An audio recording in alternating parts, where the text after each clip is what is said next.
E segundo a perspectiva que eu trabalho, assim, a gente só pode falar de xamanismo dentro da praxis venatória, ou seja, da prática de caça e coleta, principalmente da caça venatória. Né? Porque se você caça, você está criando, né? Você retira da natureza. Quando você coleta, você caça, você retira da natureza. A caça é uma relação com a morte. Então é por isso que na maioria dos povos indígenas, quem pode ser pajé ou xamã é o homem. Porque o homem é aquele que lida com a morte. Ele traz a morte para gerar a vida na sua comunidade. Certo? A mulher ela só pode se transformar numa cunhancaraí, que seria uma mulher xamã, quando ela não pode ter mais filho. Né? Eu esqueci o nome técnico para isso. Menopausa, né?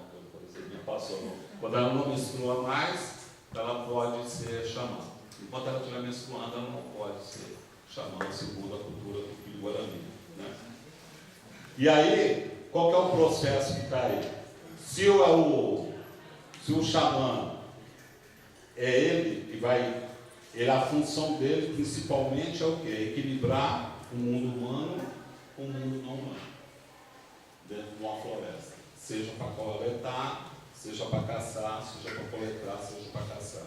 Então ele vai virar, depois da morte dele, segundo os mitos indígenas, tupis e outros, o xamã ele vira a onça. Ele vira uma onça. Né? Ele vira uma onça para repor as vidas que ele curou.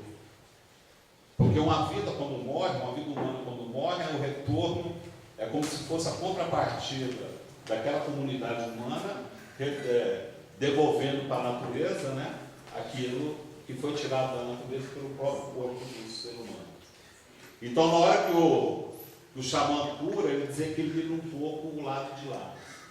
Mas na hora que ele morre, ele tenta reequilibrar um pouco o lado de lá, matando gente para alimentar a onça mítica, o jaguar celeste. Né?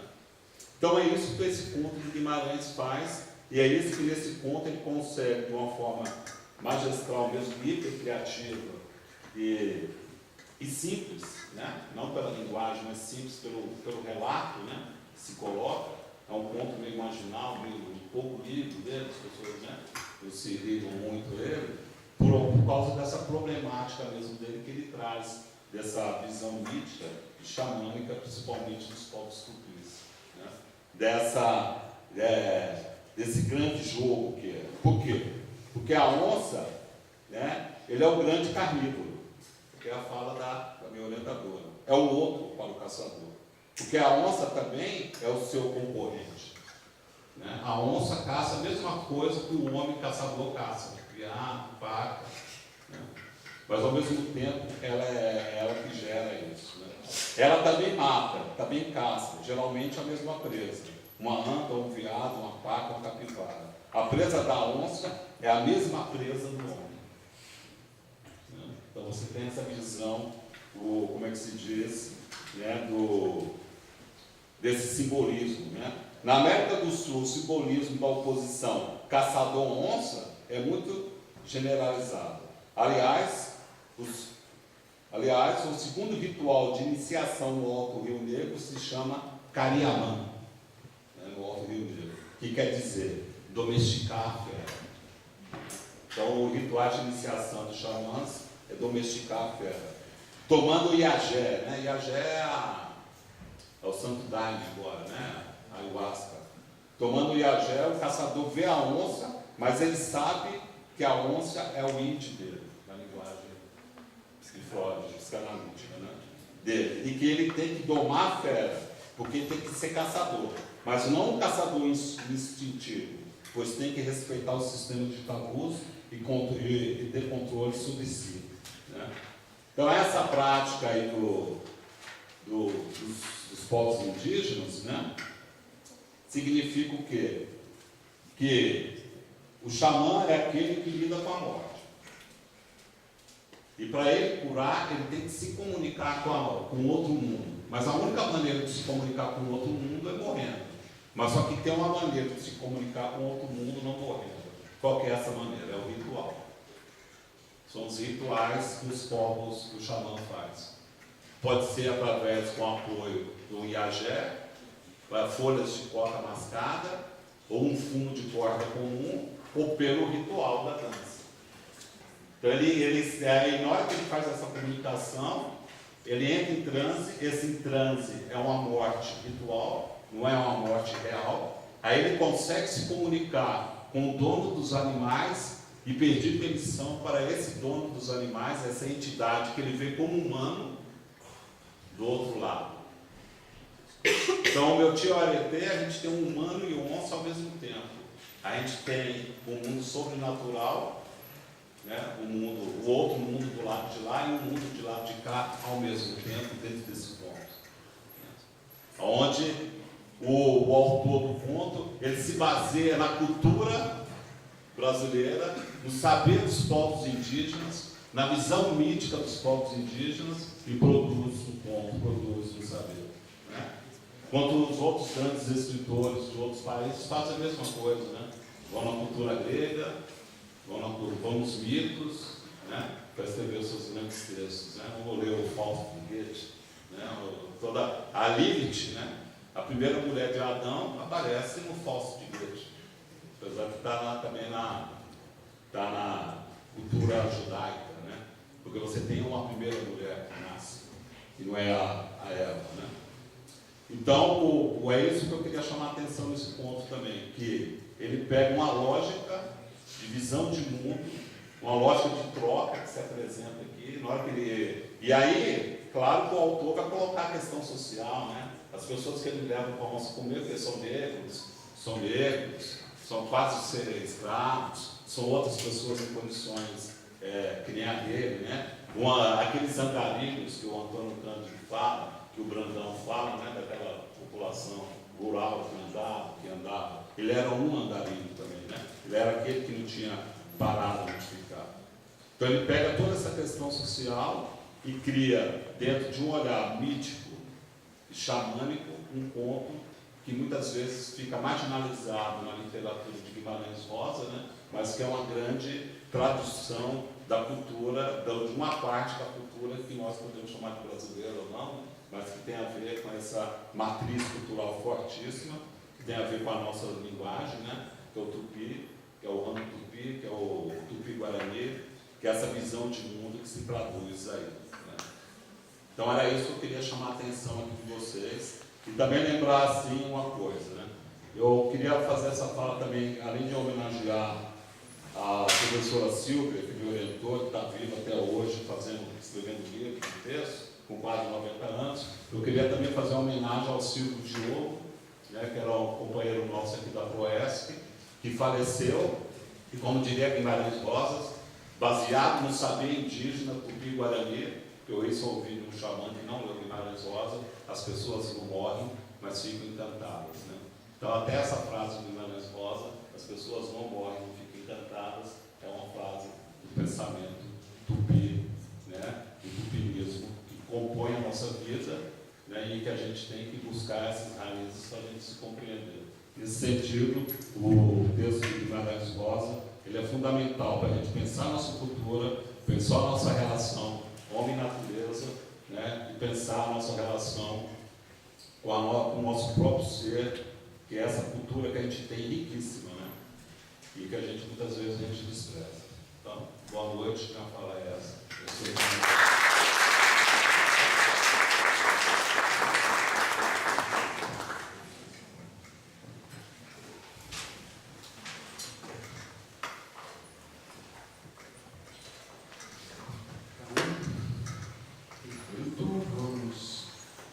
Vamos à próxima exposição, Mateus Civil, o Vale de Jequitinhonha, o sertão infinito como utopia do possível.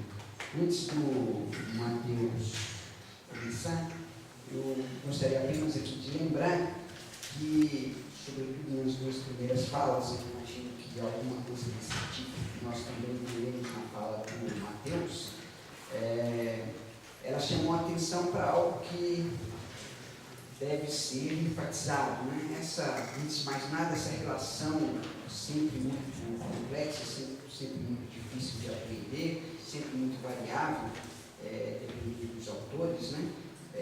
Entre literatura e realidade, né? Esse jogo de ocultamento, desvelamentos que a gente vê o tempo inteiro nas grandes obras literárias, né?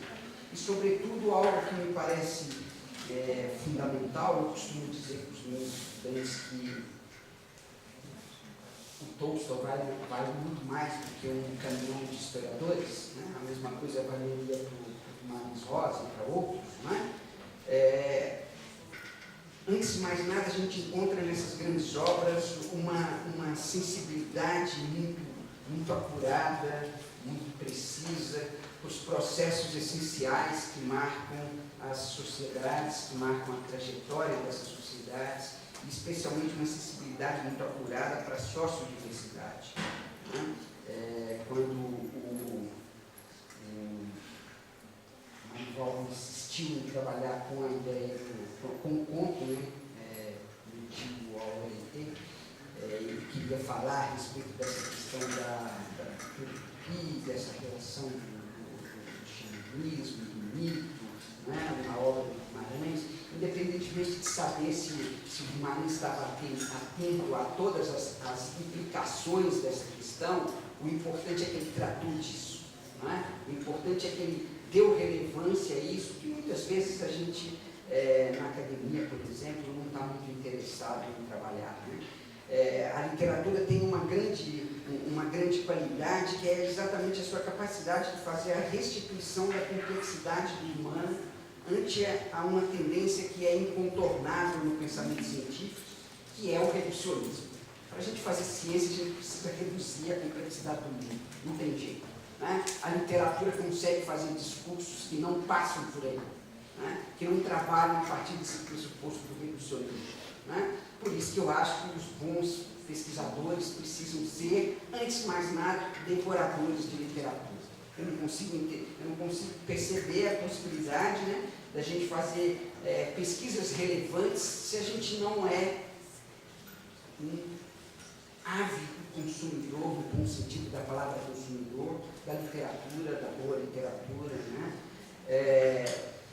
Porque a literatura coloca em causa esses tópicos, essas narrativas, né? E, sobretudo, essas categorias que o pensamento racional insiste em usar cotidianamente, reiteradamente, intensamente, né? Então, eu acho que as duas falas aqui já têm essa grande contribuição a fazer, né? Que é nos despertar para essa questão. Mas vamos ver o que o Mateus traz para essa mesa também, né? Você vai usar o mesmo microfone? Pode ser. E aí vai. Então, mesma dinâmica, né? Você vai começar às 9. Boa noite, gente. Eu quero começar de praxe, né? Agradecendo o convite, dizer o quanto que eu estou feliz de ter vindo para cá. Como o Marcos falou, eu participei da construção do projeto, né, do mestrado. E assim, né, é incomparável a contribuição do Marcos, né? Assim, todo mundo ajudou um pouquinho. Dizer da felicidade de estar aqui, vendo alguns dos estudantes que foram meus alunos. Tem um ano, fez um ano que eu saí, né, fiquei 6 anos aqui, na UFRJ. E daí dizendo a alegria de compartilhar essa mesa com o Luiz, que é um amigo muito antigo, com quem eu já compartilhei outras mesas, né, inclusive, enciclopédia de Sertão Mineiro, impressionante. Do Diego, né, que estava aqui antes, né, amigo antigo, do Jequitinhonha. E eu também, como Marival, queria também fazer essa fala dedicada ao Silvio, um amigo muito antigo, meu amigo antes de eu ser professor, um dos primeiros que me recebeu aqui de Argentina, e das pessoas que eu mais conheço, que mais entendiam a obra do Guimarães, a sua riqueza, né? Um divulgador. O Silvio veio para cá, para quem não conhece, por conta do Guimarães, né? O seu amor pelo sertão do Guimarães. A gente perdeu o Silvio muito precocemente, impossível para mim. Eu já estava agendado aqui, né, na Pedro Silva, fiquei com ele nos últimos dias e impressionante eu estar numa mesa de mais horas logo depois. Então, parabenizar o evento, inclusive, por fazer uma mesa tão importante. Que para nós marcou um momento importante emocional, né, com o Partido do Silva também. Bom, o convite foi maravilhoso. Eu pensei em várias formas de entrar no tema. Quando eu li sobre a descolonialidade, um tema que me é muito caro, os autores decoloniais, pós-coloniais, era um tema do próprio evento, e depois eu acabei entrando de outras formas. Me arrisquei a fazer diálogos com alguns pensadores que eu nunca tinha feito. Dessa forma, eu vou propor aqui.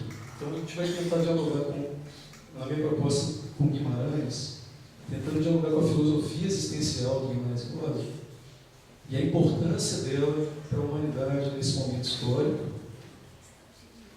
bastante complexo que a gente está vivendo, e para dialogar com outros filósofos, outros pensadores, que eu acho que tem uma relação profunda com a ideia que o Guimarães propõe, uma ideia mais aberta. Então eu não vou me apegar, como alguns fizeram aqui de forma muito rica, né, em alguns trechos específicos. Vou tentar trazer uns elementos mais amplos, com os quais eu vou tentar dialogar na obra do Guimarães. Bom, antes de tentar entrar no Guimarães, tentar entrar num debate tão complexo, né, que é o debate sobre o sertão. Então, vou tentar fazer um debate a partir de um autor que eu acabei pondo aqui, tá, gente? Que é o Antônio Carlos Robert de Moraes, que é um teólogo que é falecido da USP, que eu gosto muito rico, e que ele tem um texto absolutamente maravilhoso, que se chama Sertão, um Outro Geográfico. Recomendo que puder ler. Onde ele vai discutir o sertão, obviamente, não a partir do Guimarães, mas a partir da forma como o Estado e o processo colonial entendia e criou o conceito de sertão. Para quem não sabe, o conceito de sertão no processo colonial, expansão territorial colonial, vinha da palavra desertão para os colonizadores. Desertão de quê? Né? Desertão de civilização. Não era desertão de pessoas. Tem textos interessantes, eu estudo sobre o sertão já há muitos anos, tem textos interessantes onde tinham autores do século XVIII que diziam: onde é o sertão? Passou a fronteira da cidade de São Paulo, Rio de Janeiro, Salvador, sertão. Por que isso é interessante a gente pensar? Porque o Antônio Carlos Robert de Moraes, esse autor, ele vai dizer para a gente que o sertão é uma ideologia geográfica, o sertão não é um lugar. Ele começa a se perguntar: onde é o sertão? Né? É difícil, a gente é pessoa da geografia, né? É muito legal esse debate, porque, envolvendo o fio aqui, é difícil a gente identificar onde é o sertão. O sertão de Minas, é o sertão de Goiás, é o sertão do Nordeste. Quando você vai nas características geográficas clássicas do sertão, também é muito difícil de entendê-lo. Ele pode ser cerrado, ele pode ser caatinga, ele pode ser Mata Atlântica, e se ele for da cidade para fora, ele pode ser muitas outras coisas. Então, o que era o sertão na lógica colonial? O sertão era uma ideologia geográfica. O sertão era uma classificação de uma área como o sertão que automaticamente teria que se tornar não sertão. O sertão era um domínio, o sertão era uma apropriação simbólica e depois concreta real. Eu digo o que é sertão para depois dizer que tem que se tornar não sertão. Então, olha que interessante. De alguma forma, o sertão, como o outro da colonização brasileira, ele tem uma similaridade com o que a gente vai ver depois na lógica do Guimarães, na minha interpretação. O Guimarães entende o sertão de forma completamente distinta, mas uma similaridade muito rica é, apesar dos textos como Sertão Veredas serem localizáveis geograficamente, ele é fiel geograficamente, segundo vários pesquisadores, até quase em escala geográfica, no livro Sertão Veredas. Apesar da sua fidelidade espacial, o Sertão Veredas tem um sertão metafísico, de fato. O Sertão Veredas, para o Guimarães, também não é um lugar físico determinado, assim como o sertanejo. A gente vai tentar entender isso. Bom, aqui acho que eu já falei. Então, sertão como algo a ser dominado para ser transformado automaticamente depois pelo processo dito civilizatório e não sertão. Bom, e aí, como eu não sou especialista em Guimarães, apesar de adorar ler desde muito tempo, também vou passar um pouco por ele pelo Antônio Cândido, que eu gosto muito, depois por um autor que eu gosto muito também, que é o Hermano Viana. É uma leitura muito rica sobre o sertão e sobre o Guimarães. Tá? Algumas coisas que eu acho interessantes do Guimarães Rosa a partir do Antônio Cândido. O regionalismo do Guimarães Rosa nunca foi regionalismo do Antônio Cândido. Ele parte do regionalismo para discutir o universal. E faz uma obra que é totalmente diferente do que a gente chamava de literatura regionalista, totalmente diferente. Escreve ela num momento em que o regionalismo literário já tinha sido um pouco superado, vamos dizer assim. Só que ele parte de uma literatura marginalizada para ser vista como antiga, mas para falar de coisas absolutamente universais. Então parte de Joyce, como ele disse numa entrevista, parte de grandes épicos literários. Isso é absolutamente importante para a gente entender. Então o universal, o regional não estava no pitoresco. O pitoresco estava para entender questões humanas universais. As grandes questões da literatura geral estavam no Grande Sertão Veredas e outras obras de Guimarães. Tá? Então, por isso, inclusive, foi traduzido para tantos países, apesar de uma obra tão difícil de ser entendida no plano linguístico. O mundo de Guimarães Rosa não é Minas. O mundo de Guimarães Rosa é o mundo, do Antônio Cândido. A Terra, o homem e a luta. Interessante isso, porque ele vai dizer que o Guimarães Rosa faz uma relação direta com o sertão do Euclides da Cunha. O Euclides da Cunha tinha uma ideia de terra, homem, guerra. Você que já leu os Sertões, né? Eu só consegui terminar de ler os Sertões quando você pula a terra, depois você volta. Que é chato demais a terra, né? Com todo respeito aos geólogos físicos, meus amigos da minha área. Acho que nem eles conseguiram, assim, né?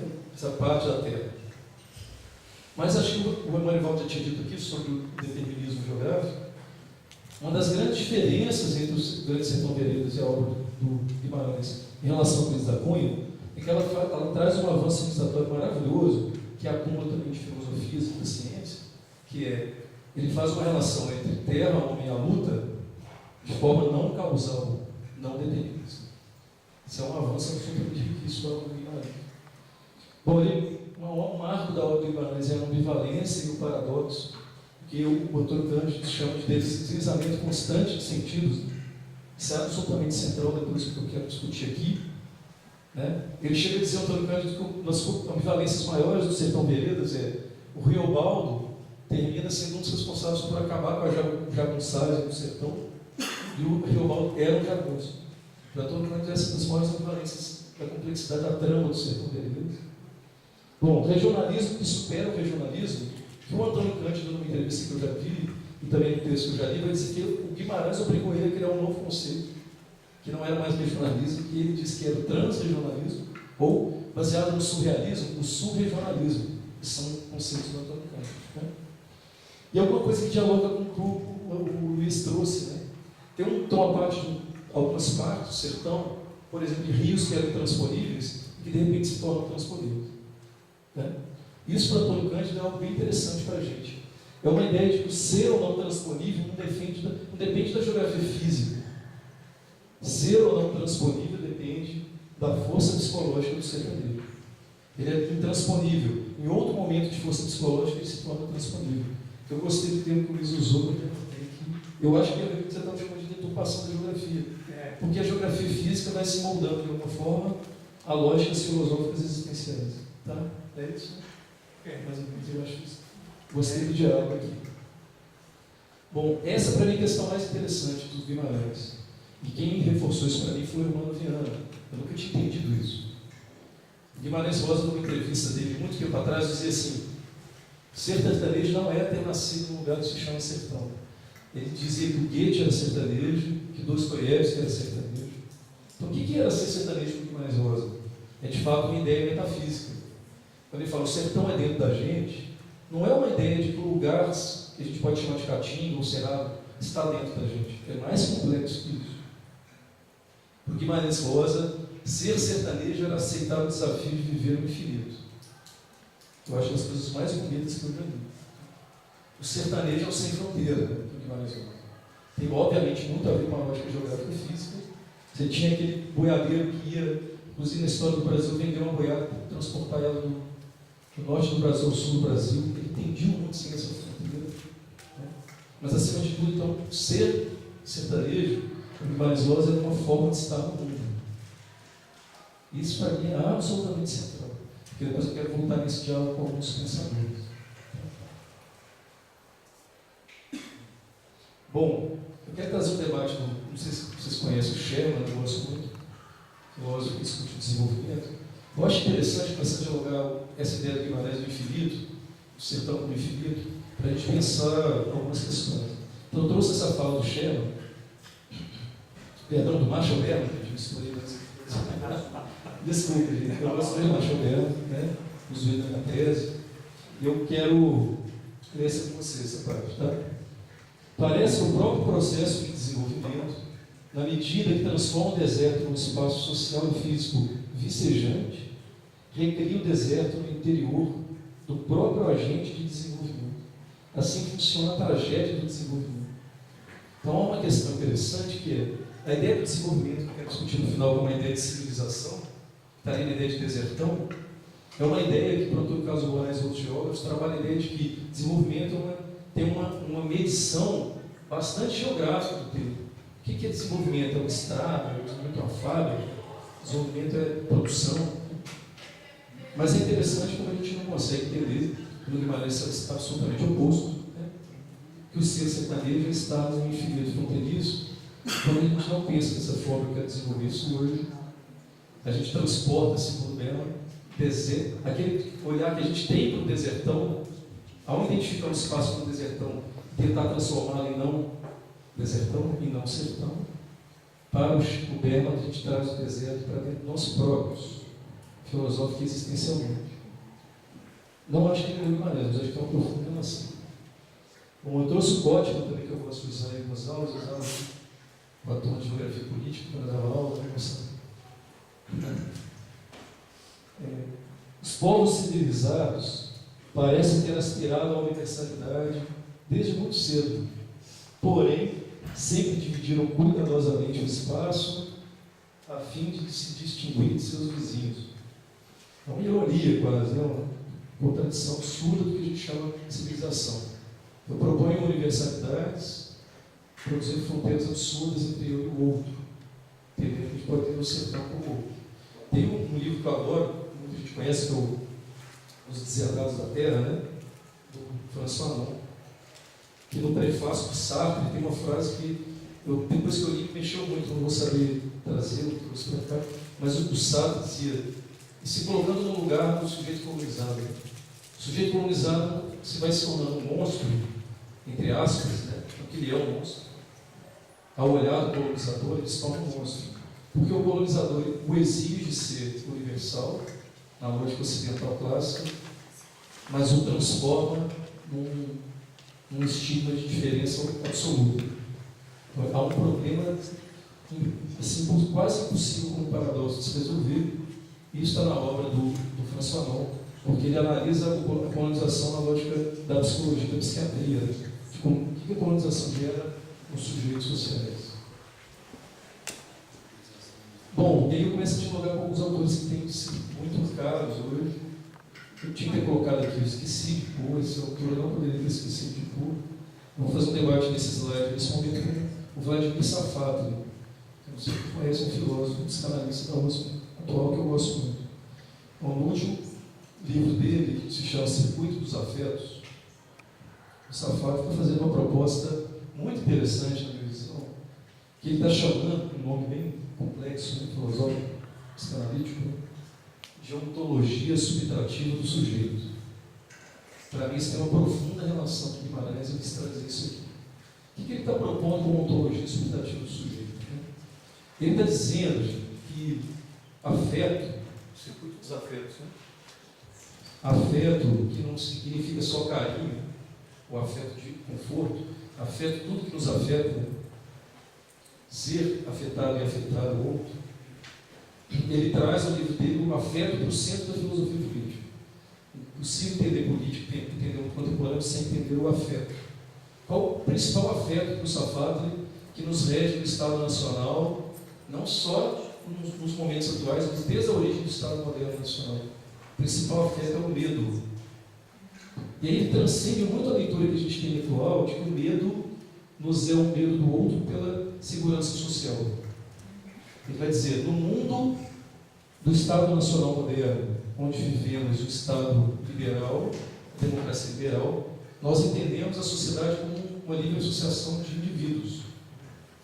numa sociedade onde somos uma livre associação de indivíduos, o outro sujeito, o outro indivíduo, ele é, acima de tudo, uma ameaça ontológica. Ele não é só uma ameaça a tomar minha roupa, meu celular, meu carro. Ele é um desequilíbrio a minha ideia de ser indivíduo estabilizada e fechada. Então, o outro é sempre uma ameaça. Eu me lembro que quando eu comecei a ler isso agora na FMG, no grupo de estudo que eu coordeno lá agora, a gente estava lendo, a gente começou a debater como no processo migratório os refugiados são marco. Porque a repulsa e o medo aos refugiados tem fatores materiais concretos, como xenofobia do desemprego, mas é, acima de tudo, o medo do desequilíbrio cultural, visto na ideia de que o outro me desequilibraria. A gente debate sobre muito tempo na geografia política, em que momento os Estados Unidos, que se fez um país isso foi feito pelos refugiados e pelos imigrantes, em que momento ele falou, agora eu estou pronto, fechado, e o outro é uma ameaça à minha cultura estadunidense. O que ele propõe de antídoto para isso? É possível construir então uma sociedade diferente nessa lógica? Ele vai propor que a gente produza uma sociedade baseada no circuito do afeto, baseada no afeto do desamparo. E quando eu li isso, me assustei muito. Poxa, mas o desamparo, né? A outra hora é tão ruim. Mas eu entendi muitas coisas a partir do debate dele, que eu não entendia. Eu tive momentos que eu fui tentar ler o Freud e não consegui entender tanto Freud quanto eu gostaria. Mas de volta falou tudo. E o Safado faz um diálogo muito rico com Freud, no conceito de desamparo para o Freud.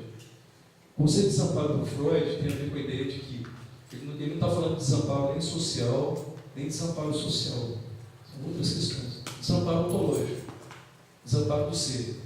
Quando eu percebo que as respostas para o mundo e para mim mesmo não são mais suficientes, o que eu sei de mim mesmo é insuficiente para mim mesmo, as respostas para o mundo social então são insuficientes, eu me sinto desamparado. E eu me abro para me transformar e me abrir para o devir, para eu ver assim. O ser humano é para o Freud, para outros, o ser mais desamparado que existe. Por isso se desenvolve mais do que outros seres. Nascemos, desde crianças, seres que precisam do outro. Então veja bem, a leitura do Safado é: só é possível de pensar uma nova sociedade do século XXI se enfrentarmos, entre outras coisas, a ideia de que o desamparo, como abertura ao devir, a insegurança ontológica do ST seja o nosso primeiro e grande afeto, onde o outro não seja visto na minha desestabilização como uma ameaça, mas como algo que me desenvolve e me produz. Uma quebra na fronteira profundamente marcada na ideia de indivíduos. Um indivíduo e outro indivíduo e outro indivíduo. É extremamente importante pensar. Aí não vai dar tempo, eu queria falar um pouco, mas senão vou demorar, mas ele já falou com as linhas de fuga do Deleuze. Mas a gente pode falar disso depois.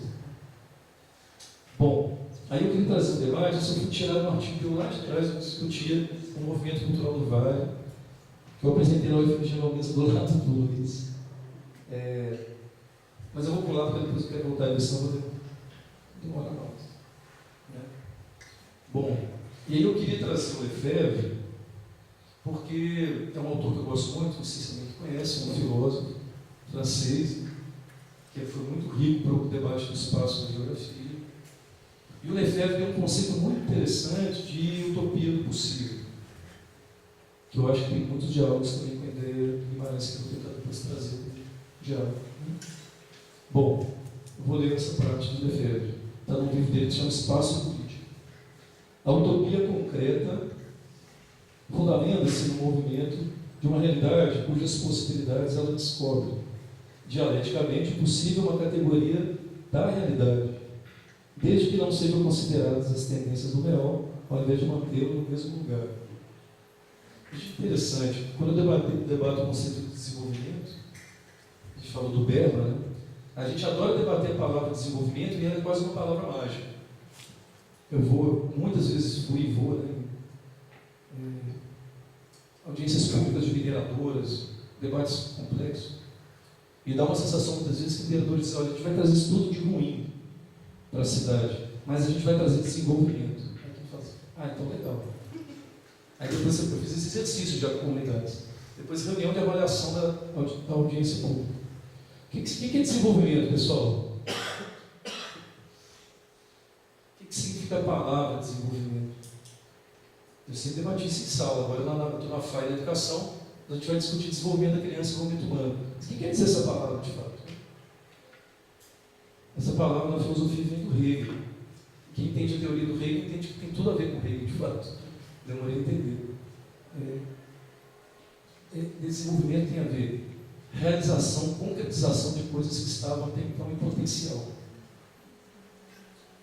Primeiro pressuposto, eu só posso discutir desenvolvimento se eu quiser entender as potências de um sujeito, seja individual ou coletivo. Que os projetos de desenvolvimento não fazem. Eles trabalham com atingidos, não com sujeitos em potencial. Segundo ponto, se desenvolvimento é realização futura, é potencial a se realizar, não o que já se realizou, eu não posso discutir desenvolvimento sem discutir o espaço aberto e o tempo aberto. Tempo aberto para o devir, para o que virá, porque ele não sabe o que é. É o novo, né? É o acontecimento, beleza. O que é o novo? O novo é o que a gente não sabe. O novo é o novo. O novo é o que a gente não conhece. O novo é além de uma fronteira que a gente não conhece. Né? Pode passar. Bom, eu gosto muito dessa discussão do efeito. A utopia é uma possibilidade que esclarece o atual e o que o atual afasta para o impossível. Parece complexo e não é. Né? O que ele está dizendo com isso? Quando a gente entende que hoje algo é impossível, muitas vezes a gente tem que se perguntar por que essa realidade eu produzo como impossível. É um debate ontológico, de fato. A obra que Guimarães Rosa e os grandes pensadores é ontológica, ela é existencial. Esse é um debate ontológico. Eu tenho que entender, para entender como as coisas são, eu tenho que entender o que elas não são, mas elas podem ser. O que as coisas são e podem ser, não são e podem ser, não são meras especulações. Eu debato isso muitas vezes com amigos, perspectivas teóricas, para entender o próprio avanço tecnológico dos que a gente chama de inovação tecnológica. E aí pode ter a ver com a ideia de natureza e ontologia da natureza, que o Manivaldo sempre debate de forma interessante. Se eu quiser entender, muitas vezes a gente acha que a utopia é algo anticientífico, por exemplo, mas que a inovação tecnológica é altamente científica. Eu só posso produzir uma cadeira se eu olhar para uma árvore e entender que a árvore pode ser uma cadeira. O ser humano modifica a ontologia da própria natureza. O ser humano enxerga a natureza a partir de outras possibilidades. É muito mais complexo o debate, na minha opinião, de primeira e segunda natureza do que um debate técnico que eu simplesmente pego uma árvore e transformo em técnica, transformo em uma cadeira. Eu só posso entender o universo do mundo nessa perspectiva, se eu tentar olhar para o mundo de fato como o mundo pode ser, entender que isso é a sua maior potência de fato. E aí eu queria trazer essa reflexão, porque, para ir fechando, porque eu estudei, quem me conhece, o Luiz me conhece, eu estudei os movimentos culturais, territoriais, políticos de uns 15 anos, né? Por isso vim estudar aqui e trabalhar aqui. Depois, por questões pessoais, com outros interesses, estou pintando. Acho que eu nunca falei isso publicamente, mas tive muita dificuldade depois de me adaptar à cidade, não estava muito feliz aqui, tinha muitas diferenças no curso de geografia, fui vivendo Novos Horizontes, aqui fui achando novas temas. Hoje estou estudando outros temas, arte, espaço, cultura, educação. A educação está na alteridade na geografia, que não tem um lugar específico. Mas me impressiona, sinceramente, o quanto eu aprendi nos movimentos culturais do Vale do Jequitinhonha, espécie eterna, né? Eu estou em Belo Horizonte, não estou longe, quando eu morava no Rio, pegava um ônibus sem dinheiro e ia para sair, às vezes de carona, para fazer pesquisa, né? Não é uma questão geográfica de distância. Uma das coisas mais profundas que eu aprendi no movimento do Vale do Jequitinhonha cultural é, primeiro, a identidade do Vale do Jequitinhonha não é uma resposta, é uma pergunta. Isso é absolutamente interessante. Se constrói uma pergunta, o que é ser do Jequitinhonha, em 1960 para 70. Na minha opinião, o primeiro nome identitário de Jequitinhonha, que não era uma classificação de domínio, que não era o sertão classificação, era uma identidade como o sertão é do país, que se dá com trovadores do Vale, na minha interpretação histórica. O primeiro nome que diz sou do Jequitinhonha é o Coral do Trovadores do Vale, organizado pelo Frei Chico em 1969, 70. Né? Por aí. que é interessante? Eu ia contar esse relato. Estou concluindo o tempo aqui, faltam 3 minutos. Eu me lembro uma vez, quando eu entendi o que eu queria entender dessa história toda, eu estava no boteco lá em Verão Mogol, festival de 2009, acho que 2009, e eu estava tomando cerveja com um amigo, eu não vou dar o nome ao amigo, que é do Movimento Cultural do Vale, não se conhece o Movimento Pico. A gente já estava lá pelas 4 da madrugada, foi todo mundo embora, ficou só nós dois. E uma hora eu falei assim, cara, para você, eu quero entender, o que o Jequitinhonha é diferente dos outros lugares? Porque eu estava começando a avançar na geografia e a pessoa falou assim, você está falando que o Jequitinhonha é uma região. O que é uma região? Para a geografia, o que diferencia as discussões, aí tem uma diferença ali. Se é uma região identitária, eu tenho que entender que o Vale é diferente dos outros lugares. E aí eu quis ouvir esse amigo para lá de Bagdá, umas coisas. Por que para você o Jequitinhonha é diferente? Ele olhou para mim e fez uma fala absolutamente genial. Assim. Ele falou assim, Mateuzinho, né? Como todo mundo sabe, Mateuzinho, em que região de Minas Gerais, nesse momento, 4 da manhã, tem 2 bêbados perguntando o que é ser do Jequitinhonha? O que é ser da Zona da Mata? Tem 4 da manhã no boteco? Eu garanto que eu sei. Isso é um debate. Mas eu posso debater isso com o Marcos, a gente tem umas diferenças interpretativas antigas. Eu morei na Zona da Mata Mineira durante 10 anos, né? Na Atividade. Nasci no Campo das Vertentes, região central, como símbolo, não quer dizer que a coisa não tem uma construção identitária histórica.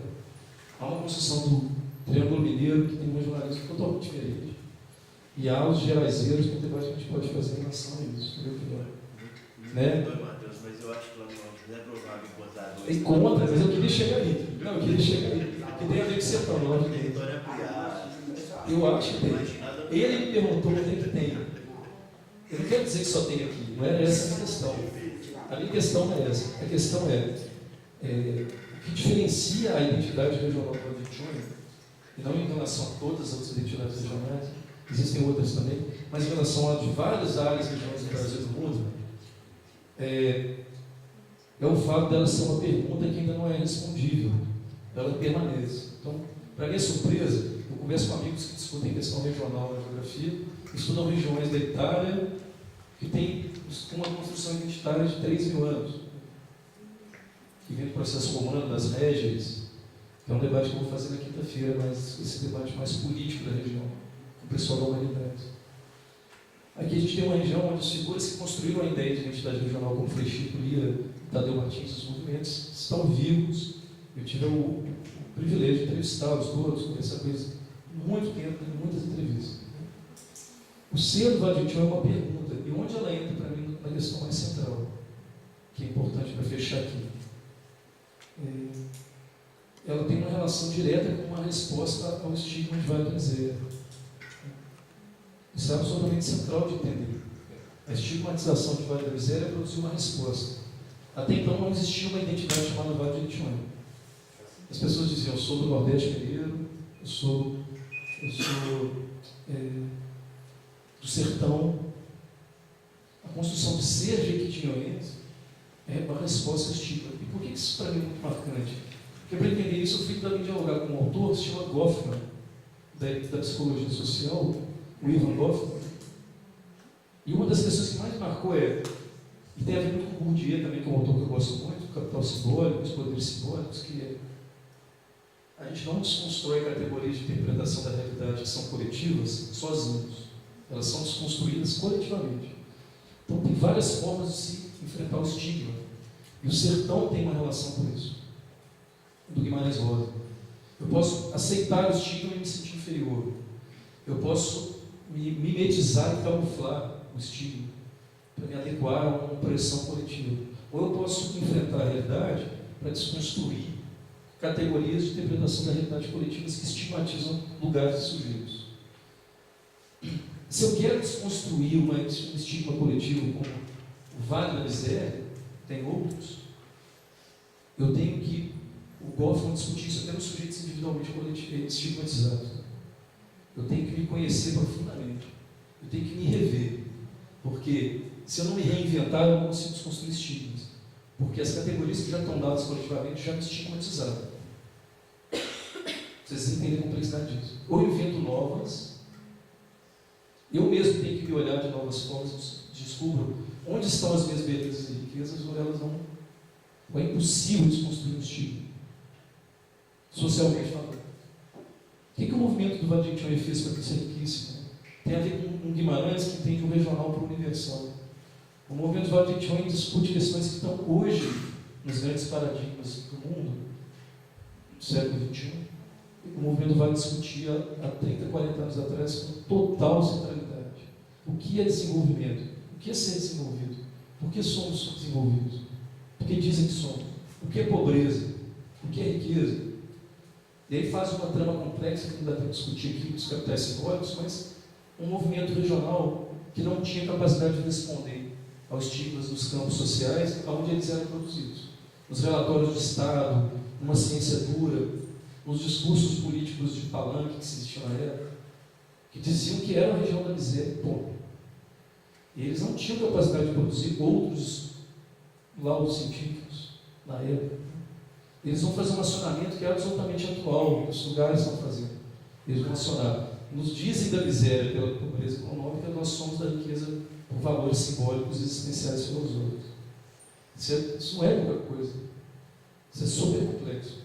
Poucos lugares conseguiram isso. Eu estava na Cabana, tentando fechando, de doutorado no Rio, que era sobre esse tema, mas a banca não era do Jequitinhonha, né? Cariocas e gaúchos pobres. E o carioca me surpreendeu dizendo: Matheus, olha que engraçado, você diz o seu trabalho numa nota de rodapé, e é verdade, e o Luiz pode me desmentir, que eu tenho várias entrevistas sobre isso, que na década de 70 e começo de 80, quem era de Jequitinhonha e morava em Belo Horizonte muitas vezes dizia que era de outro lugar, para diminuir o impacto do estigma. Você é de onde? Eu sou do Curi, eu sou do norte de Minas. Eu não sou de Jequitinhonha, porque ser de Jequitinhonha era ser miserável. Tem entrevista do pessoal da escola que eram os araçuínos. Olha que absurdo. Exemplo de Araçuí, eles foram apelidados na época de Araçuínos. Isso é extremamente complexo. Né? Eu já vi um amigo falar assim: eu sou de um lugarzinho lá no norte de Minas. O que isso gerou? Hoje as pessoas falam assim: eu sou do vale. Tem um monte de vales.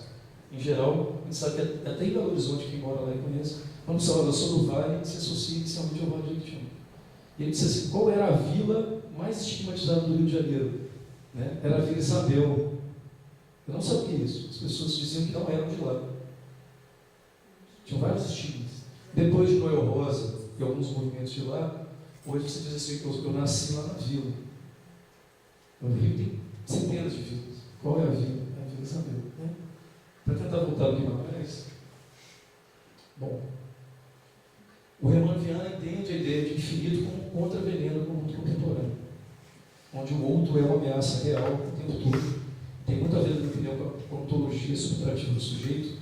Eu tento me relacionar com o outro, não preocupado em reforçar as minhas características como ser, mas em abrir para novas que possam vir no contato com o outro. Né? A ideia de que o ser sertanejo enfrentar o infinito, ele diz assim: Hermann Viana, a cidade me permite muito isso, porque é o meu shopping, eu tenho o seu shopping.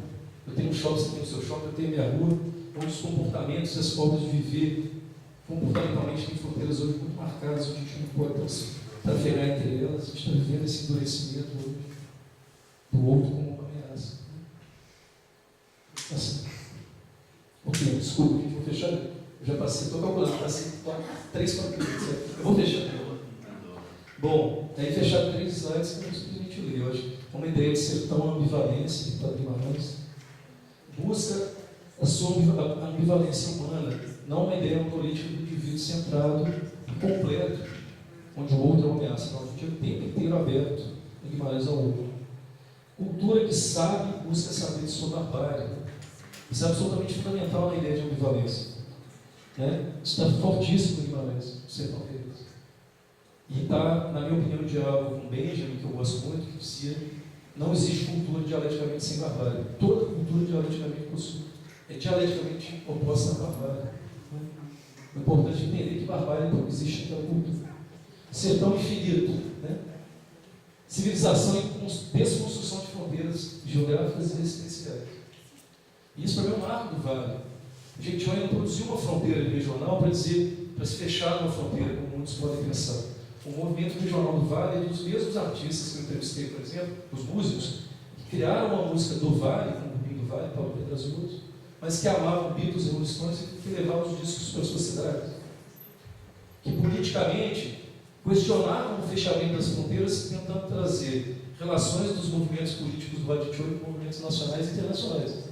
Existem festivais de cultura dos anos 90, quase ninguém sabe isso aqui, provavelmente, o Luiz deve saber. Existiam semanas de cultura de Capelinha que levavam os guerrilheiros nicaragüenses, né, para debater a Revolução Sandinista da Nicarágua lá em Capelinha.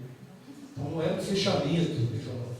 É ser do Jequitinhonha para entender o aniversário da menina a partir do meu lugar, que é absolutamente diferente. Né? E o último, eu entendo o sertão humanidade a partir de Guimarães. Para mim está presente, né? Uma civilização, aí sim, no sentido mais amplo da palavra, na minha opinião, que em busca da vivência humana e da desconstrução de fronteiras geográficas existenciais aponta para o infinito. Eu vou fechar, desculpa dizer que eu acho que é assim que a gente deve pode ler Guimarães, que tem muito a dizer sobre o mundo inteiro e a humanidade no século XXI, assim como o Jequitinhonha. Obrigado.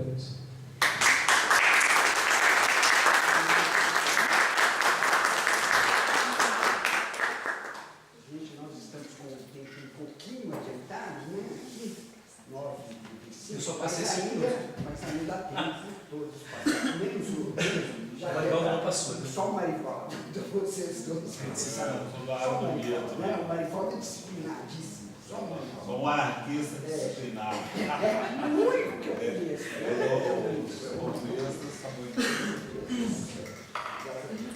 Mas ainda tem tempo para a gente debater aqui um pouco, né? Então coloco à disposição de vocês o tempo para fazerem perguntas, né? E depois eu e o Matheus um dia vamos discutir esse negócio, né? Eu queria acrescentar umas coisas na fala do Marivaldo. Vontade, 2 minutos. Não é rapidinho. É sobre essas questões. É sobre essas questões do xamã e da onça, né? Entre os astecas tinham os guerreiros tigres, que eram uma tradição que você mesmo falou, vinha dos nahuates, né? Do povo nahuatl. Em espanhol, nas Américas, na América Latina, o tigre é a onça pintada e o leão é o leão da montanha, que é a sussuarana.